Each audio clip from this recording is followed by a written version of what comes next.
So what happened? Well, what happened was actually in Australia and New Zealand. And the chief land registrar in New Zealand, a man called Torrens came along and thought, you know what? Why don't we have just one single document of land ownership, like a database, and we'll call it the register, right? That's where it came from. So from that point onwards, early 1920s in Australia and New Zealand, that became the new system, right? So one single document guaranteed as accurate by the state. Need to go back 15 years, only one document. And that became the land registration system. So over in the UK, in England, we thought, that's a very good idea. So we nicked it, we took it from the Australians, which was all part of Commonwealth anyway, and we used it. So what happened in 1925 was we get a Land Registration Act that basically puts all of this into play.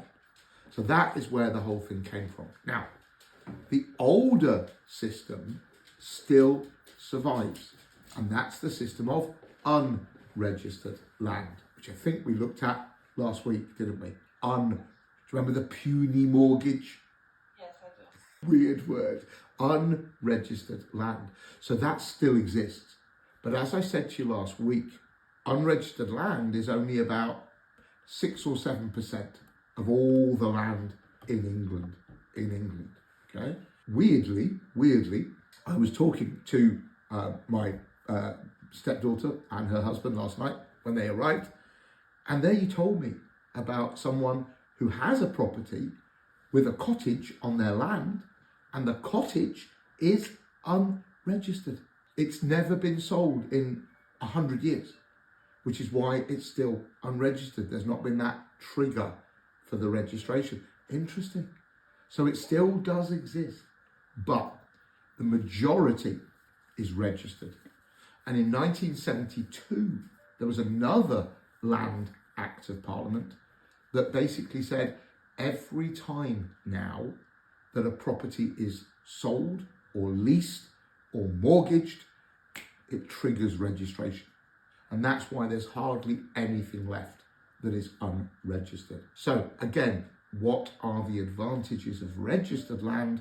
You only have to check the register.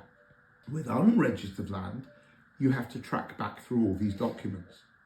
And I think I said to you last week that if I'm going to buy your house and you tell me you're the only owner, and I track back through these documents and I find that 5 years ago you bought it with your husband, where's your husband? Either dead or divorced. So that's the system, all right? So the registered system is what we're going to look at today. So nice bit of background on that, but it's just so that you understand things like the register.